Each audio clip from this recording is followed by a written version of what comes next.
We're back another week with Chatterbox. Here on the show, we've got Andre, Pianki, Yeah. and Sean. Yo, yo, yo. And how can I forget myself, Dan? And we like to chat about all kinds of things. At the moment, we're doing a few film reviews where we pick on topical subjects and all kinds of stuff. We live across the UK, so we like to do it online. And seeing as lockdown's been on, what more of a better time to start doing that? So this is Chatterbox, and this week we're looking at the film Greyhound. Brand new film, exclusive to Apple TV. Now, a lot of people aren't on Apple TV, so a lot of people might not see it. But we're going to tell you if it's worth getting Apple TV and checking out Greyhound. Now, this film, it's set in early World War II, and there's an inexperienced US Navy captain who has to lead an Allied convoy. At the time, they're being followed by one of the Nazi U-boats. And I can't really give too much more of the story away. So what I'm going to do is ask the guys, Pianki, tell us what you thought of it, man. You know what? I thought it was a good procedural movie and a good tribute to Navy officers. If you have no attraction to military procedures like myself, then this movie has no selling point, no backstory or no character development for me. But I'd say this was 91 minutes long. So it was basically a short film for a war film, and it felt much longer. It just felt like it went on and on and on. It was just really hard to go for it. Okay, what about you, Andre? I'm a big fan of Tom Hanks. I'm a big fan of Stephen Graham. They're both in it. And it's a well-produced movie. I like the direction, well acted. In terms of writing, I couldn't tell you what's happening because I was distracted, because it just wasn't for me. Me personally, I'm not a fan of movies set on the sea. And I'm not a fan of movies that are on submarines. I really can't get interested in them. I never have. And so when I saw the trailer of this, I was dreading having to watch it.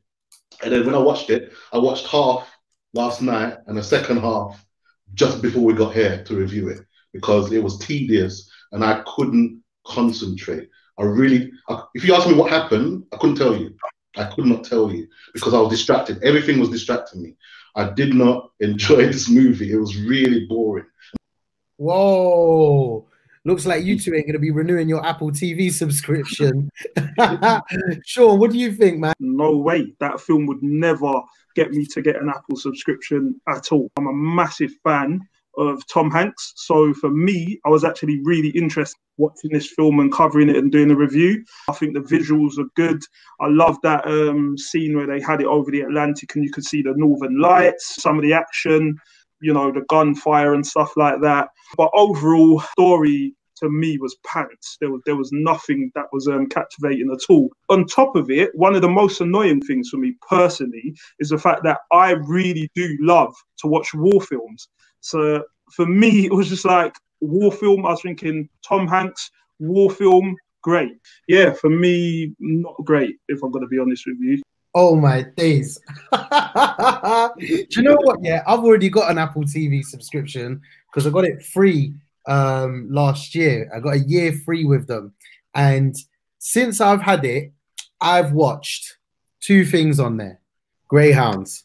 And I'm not gonna lie, I wasn't looking forward to it, but I thought, hey, Tom Hanks, come on. Everyone likes Tom Hanks. He's like, you know, kind of like the white Morgan Freeman, isn't it? You know, he does his thing. So I'm like, come on. So nah. It's not gonna make me want to renew my Apple TV subscription. I think all the things you guys have said, yeah, there was no backstory. There was nothing to make me invested in the characters. I'm not really a big fan of like war and stuff, like the world wars. Respect to the boys who went out and did their jobs and everything, but like at least make me like the characters. There was I like the chef. Yeah, man, I like the chef. Obviously, shout out our guy Stephen Graham. Love to see Stephen Graham in the big film. UK actors, you know, always got to support them. But other than that, nothing special really. Like I'm not reviewing my Apple TV subscription if it's based on that anyway. Okay, so I can kind of guess how this is going to go. And I'll be interested to see how things develop, if opinion changes over time with this movie. But Sean, out of 5 stars, what are you giving it? I'm personally going to give it 1.5 stars. Ooh, okay. Andre. I'll give it 2 stars. Subjectively, it was well produced, well done. Visually, it was decent, and there was a little bit of good action scenes that I saw. But that type of movie is just not for me. I'm surprised that you gave it more than Sean, to be honest. I thought Sean was gonna give it more. Now I'm interested to hear what Bianchi's got to say, because obviously it's a totally different aspect. What are you saying, Pete? You know what? I'll give it 2 stars. And reason why I'll give it 2 stars is because it was a good procedural movie. It was a good tribute to the Navy officers. It's not an inspirational film. Audience won't really love it unless you are in the military. The special effects are good, but beyond that, nothing else. Just below average. Just below average. Do you know what? Yeah, I was stuck when I was thinking about a rating for this one. And listening to you guys hasn't even changed my mind, because I can't make it up. But I'm definitely going to give this, I think, 1.5 stars. I wouldn't recommend it to people unless, well, no, I just wouldn't recommend it to people. If you like Tom Hanks and you've got 90 minutes to spare, go and watch it. If you want to see a 1.5 star movie, that is. But yeah, I'll leave it there.